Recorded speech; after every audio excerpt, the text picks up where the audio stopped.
नमस्कार, आपण पाहत आहोत पीबीएन महाराष्ट्र. पाचोरा बसस्थानक परिसरात गर्दीचा फायदा घेत प्रवाशांचे खिसे कापणाऱ्या महिलांचा टोळीला जेरबंद करण्यात पाचोरा गुन्हे शोध पथकाला मोठे यश आले आहे. पोलिसांनी केलेल्या कारवाईत 3 महिलांना ताब्यात घेऊन त्यांच्याकडून 32,400 रुपयांचा मुद्देमाल हस्तगत केला आहे. नोव्हेंबर 2025 मध्ये वडगाव खुर्द येथील 70 वर्षीय ज्येष्ठ नागरिक श्रावण ताराचंद पाटील हे पाचोरा बसस्थानकावर बसमध्ये चढत असताना अज्ञात चोरट्याने त्यांच्या खिशातून 13,400 रुपये चोरीस गेले होते.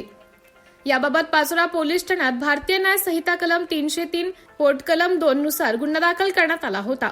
दिनांक 23 फेब्रुवारी सोमवार रोजी पाचोरा पोलीस स्टेशनच्या गुन्हे प्रगटीकरण शाखेचे कर्मचारी राहुल शिंपी, शरद पाटील आणि श्रीराम शिंपी यांना गुप्त बातमीदारामार्फत माहिती मिळाली की बसस्थानक परिसरात संशयित 3 महिला फिरत असल्याबाबत माहिती मिळाली.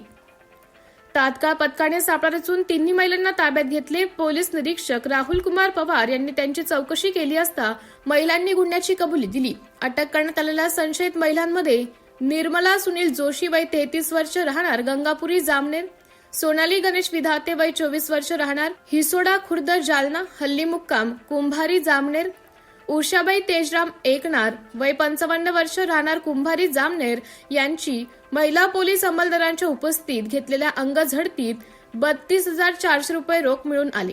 पोलिसांनी पंचनामा करून सदरची रक्कम ही जप्त केली आहे. गुन्ह्याचा पुढील तपास पोलीस हेड कॉन्स्टेबल राहुल शिंपी करत आहेत.